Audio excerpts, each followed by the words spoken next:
നേർവേദി പ്രഭാഷണ പരമ്പരയിലേക്ക് ഏവർക്കും സ്വാഗതം.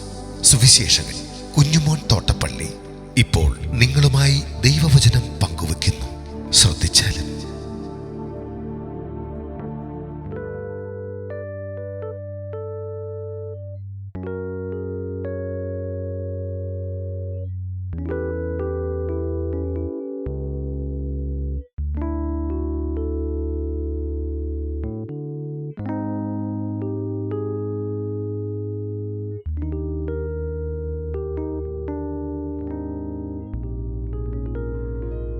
മത്തായിയുടെ സുവിശേഷം 4-ാം അധ്യായം. ഞാൻ വായിക്കുന്നത് ശ്രദ്ധിച്ചാലും. അനന്തരം പിശാചിനാൽ പരീക്ഷിക്കപ്പെടുവാൻ യേശുവിനെ ആത്മാവ് മരുഭൂമിയിലേക്ക് നടത്തി. അവൻ 40 പകലും 40 രാവ് ഉപവസിച്ച ശേഷം അവന് വിശന്നു.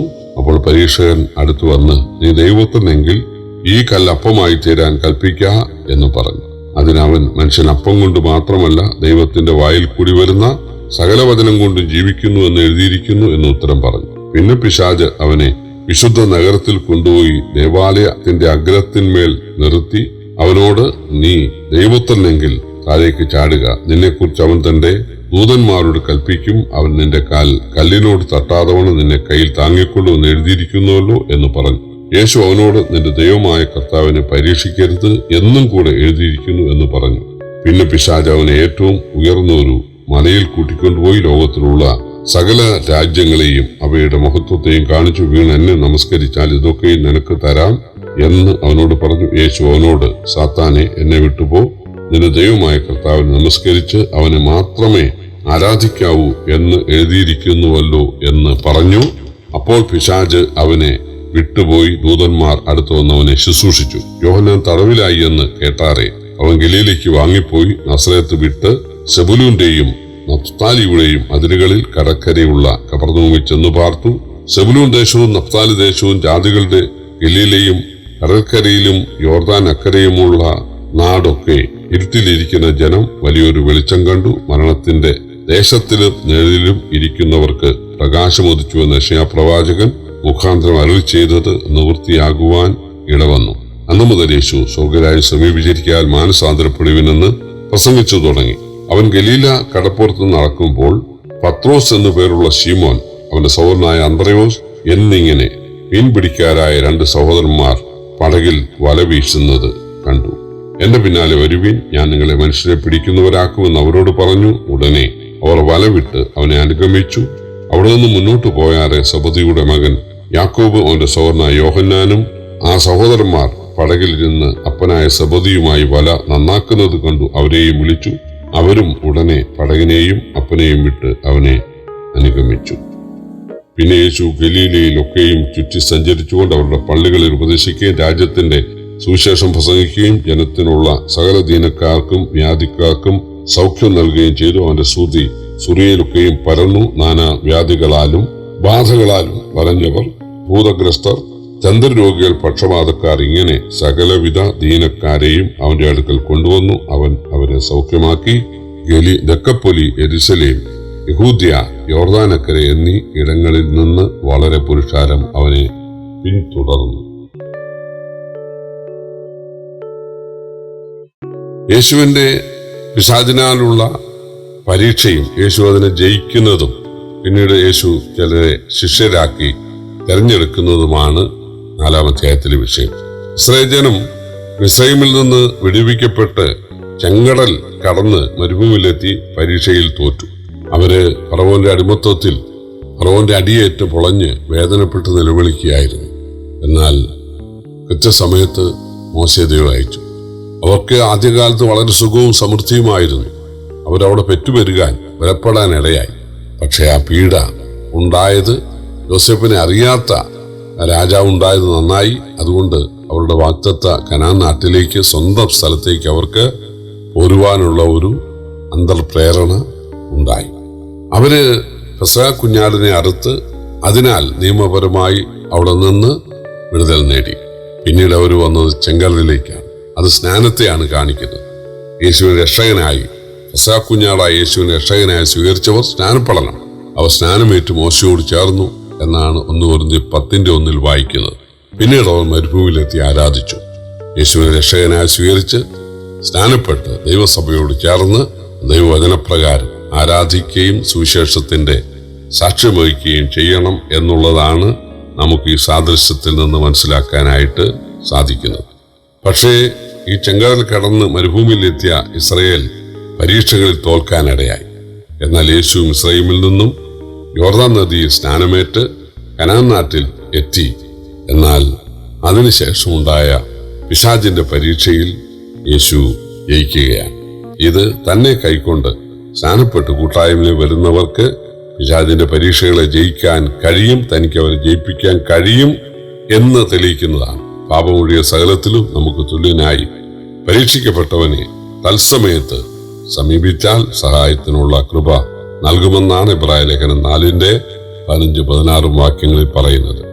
യേശുവിനെ പിശാച് പിടിച്ചുകൊണ്ട് പോവുകയായിരുന്നില്ല പരീക്ഷിക്കാൻ, ആത്മാവ് മരുഭൂമിയിലേക്ക് നടത്തിയെന്നാണ്. കർത്താവിനെ രക്ഷകനായി സ്വീകരിക്കുന്ന എല്ലാവരിലും പരിശുദ്ധാത്മാവുണ്ട്. യേശു സ്ഥാനപ്പെട്ട പോലെ ആത്മാവ് പ്രാവ് പോലെ അവന്റെ മേലെ ആവസിച്ചല്ലോ. ആ ആത്മാവാണ് യേശുവിനെ മരുഭൂമിയിലേക്ക് നയിച്ചത്. രക്ഷിക്കപ്പെട്ട നമ്മിലെല്ലാം പരിശുദ്ധാത്മാവുണ്ട്. ആ പരിശുദ്ധാത്മാവ് ചിലപ്പോൾ നമ്മളെയും പരീക്ഷയിലേക്ക്, പിശാചിനാൽ പരീക്ഷിക്കപ്പെടാൻ നയിക്കും. അത് ജയം തരാനാണ്, അല്ലാതെ തോൽപ്പിക്കാൻ അല്ല. ഇയ്യോബിനെ പരീക്ഷിക്കാൻ സാത്താനെ അനുവദിച്ചത് ഇയ്യോബിന് ജയം നൽകാനാണ്, എല്ലാം ഇരട്ടി നൽകാനാണ്. ദൈവം അനുവദിക്കാതെ സാത്താന് നമ്മെ പിടിച്ചുകൊണ്ട് പോകാനോ നമ്മളെ പരീക്ഷിക്കാനോ സാധിക്കില്ലെന്നൊരു പാഠം നമുക്കിവിടെ കാണാൻ കഴിയും.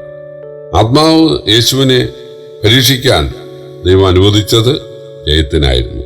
നമുക്ക് അനുവദിക്കുന്നതും ജയത്തിനാണ്. ഒന്നാമത്തെ പരീക്ഷ ഭക്ഷണകാര്യത്തിലായിരുന്നു. ഏതെങ്കിലും ഭക്ഷണകാര്യത്തിലാണല്ലോ ആദാം തോറ്റത്. സ്നാനസമയത്ത് പിതാവ് പറഞ്ഞു, ഇവൻ എൻ്റെ പ്രിയപുത്രൻ. ഈ കാര്യമാണ് സാത്താൻ പറയുന്നത്. നീ പിതാവ് പറഞ്ഞതുപോലെ ദൈവപുത്രനാണെങ്കിൽ കല്ലപ്പമാക്കാൻ നിനക്കെന്തും സാധിക്കുമല്ലോ, നീ എന്തിനു വിശന്നിരിക്കണം. ഇതാണ് പ്രിയപ്പെട്ടവരെ, ദൈവമക്കളായ നമ്മൾ ദൈവത്തിന്റെ ഹിതത്തിന് കാത്തിരിക്കണം, ദൈവത്തിന്റെ സമയത്തിന് കാത്തിരിക്കണം. ദൈവത്തിന്റെ ആ ഇച്ഛ, ദൈവത്തിന്റെ ഹിതമാണ് നമ്മൾ നിവർത്തിക്കേണ്ടത്, അല്ലാതെ സാത്താന്റെ ഹിതമല്ല. യേശുവിനെ കൈക്കൊള്ളുന്ന ആ നിമിഷത്തിൽ നാം ദൈവമക്കളാകുമെങ്കിൽ അന്ന് തുടങ്ങി നമ്മുടെ ഇഷ്ടമല്ല, പിശാചിന്റെ ഇഷ്ടമല്ല, മറ്റുള്ളവരുടെ ഇഷ്ടമല്ല, ദൈവത്തിന്റെ ഇഷ്ടം, ദൈവവചനം. നമ്മൾ പട്ടിണിക്കിരിക്കണോ? അതാണ് ദൈവത്തിന് ഇഷ്ടമെങ്കിൽ പട്ടിണിയിരിക്കണം. ജോലിയില്ലാതെ കഴിയണോ? അതാണ് ദൈവത്തിന് ഇഷ്ടമെങ്കിൽ ജോലിയില്ലാതെ കഴിയണം. ഏകനായി കഴിയണോ? അതാണ് ദൈവത്തിന്, അങ്ങനെ കഴിയണം. യേശു ഏകനായിരുന്നു, യേശു വിശന്നു, യേശുവിനെ സഹായിക്കാൻ ആരുമില്ലായിരുന്നു.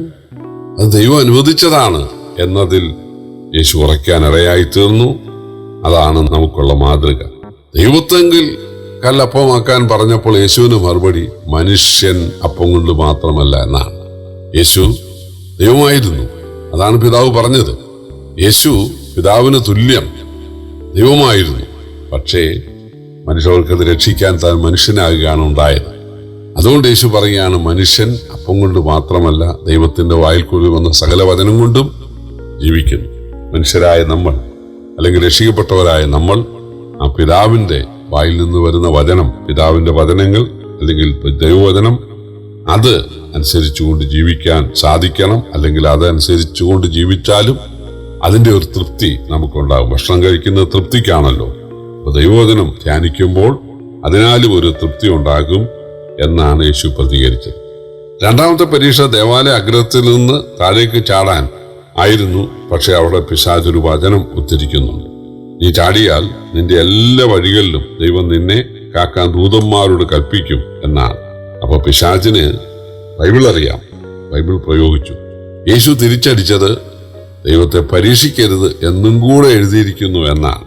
നിന്റെ എല്ലാ വഴികളിലും കാക്കുമെന്ന, അല്ല നീ ചാടിയാൽ കാക്കുമെന്നല്ല. ദൈവം നമുക്കൊരു വഴി നിശ്ചയിച്ചിട്ടുണ്ട്, ഒരു ജീവിത വഴിത്താരൻ. അതിൽ ഉള്ള തടസ്സങ്ങളെ മാറ്റാൻ, വഴിക്ക് കുറവ് തീർക്കാൻ ദൈവത്തിന് കഴിയും.